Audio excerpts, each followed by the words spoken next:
Hi everyone, welcome back to my channel. जैसा मैंने analyse करा था निफ्टी बैंक निफ्टी के लिए, वैसे ही फ्राइडे का दिन निकला है।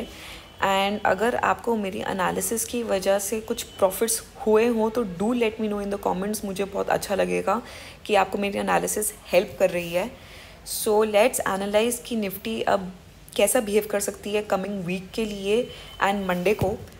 तो मैंने आपको ये बताया था कि 500 ये जो लेवल है ये बहुत ही बड़ा डिमांड जोन है और सपोर्ट है निफ्टी का। अगर ये ब्रेक हो जाता है तो ऑफिशियली ये बहुत नीचे जा सकती है और हम बियरिश हैं। और आज फ्राइडे के दिन निफ्टी ने ये लेवल ब्रेक कर दिया।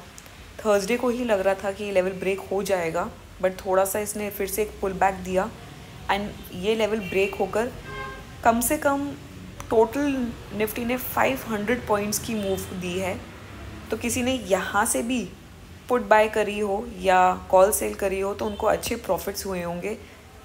लो आज 291 का बना है एंड जो इसका सपोर्ट नेक्स्ट छोटा सा जो सपोर्ट लेवल है वो अराउंड 17,150 के है। तो वैसे अब मैं निफ्टी का जो मेरा अक्टूबर का मानना है कि निफ्टी कहाँ तक जा सकती है, वो डेली चार्ट्स के अकॉर्डिंगली 16,500 लेवल तक मैं देख रही हूँ कि निफ्टी जा सकती है।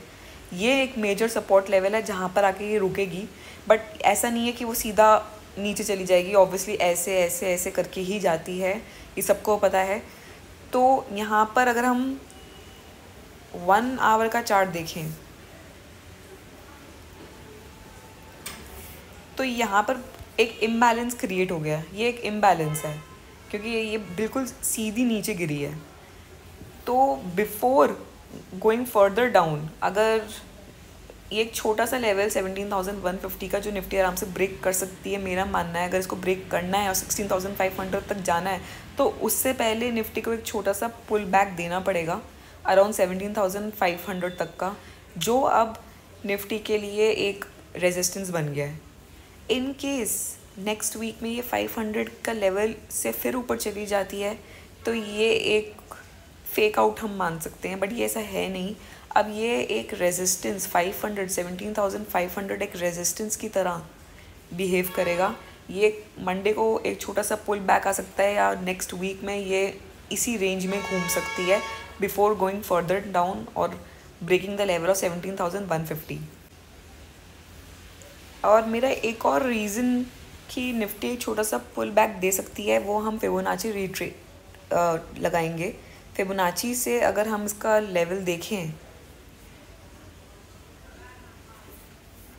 तो इसने अपना फर्स्ट टारगेट कंप्लीट कर लिया है। 17,275 के अराउंड ही निफ्टी गई है, इसका फर्स्ट टारगेट कंप्लीट हो गया। और नीचे जो सेकंड टारगेट है वो ये है 16,862 और मेरे हिसाब से 16,500 is on the cards coming month में, अक्टूबर सीरीज़ में। तो नीचे यहाँ तक आने से पहले थोड़ा सा पुल बैक तो बनता है, क्योंकि पहले से ये नीचे चली जाएगी तो ये बहुत बड़ा इम्बैलेंस है जो ये निफ्टी क्रिएट कर लेगी। तो इसको थोड़ा सा पुल बैक देकर ही ये नीचे जाएगी, ये इम्बैलेंस को फिल करके। तो ये मेरा मानना है नेक्स्ट वीक के लिए आपको 17,500 एंड 17,170 ये दो लेवल याद रखने हैं। अगर 17,500 के नीचे निफ्टी बियरिश ही है और कोई भी पुल बैक 17,500 के लिए आप अपॉर्चुनिटी यूज़ कर सकते हैं टू सेल कॉल्स या फिर to buy puts till the level of 17,150। जब 17,150 भी क्रॉस कर गई तब हम देखेंगे कि उसके नेक्स्ट लेवल्स क्या होते हैं, लेकिन आपका टारगेट 17,150 तक का ही रहना चाहिए for next week. Bank nifty सबसे ज़्यादा इजी रही है एनालाइज करने में।